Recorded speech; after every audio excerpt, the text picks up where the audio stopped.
Yeah, gang. Shoutout sa nagbibideo sa akin kay Lenmark. Yeah. Oh, check it.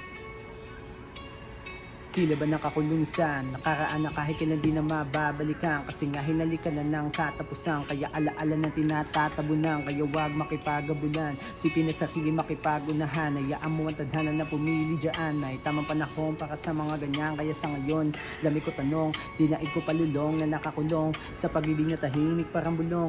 Tila ba na marubok na nalulumutong sa tagal ng panahon. Nasunog at natutong yung dati na mataas. Sa tingin ay umuhong pababa. Tila baguhong nadapa. Kasiyahan ay nawala. Kaya dami ko tanong sa sarili.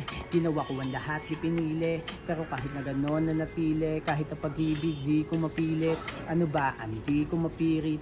O baka mahinog na sa pilit. Kahit na ano gawin pagsusulit. Lahat naman ng papel pinupunig.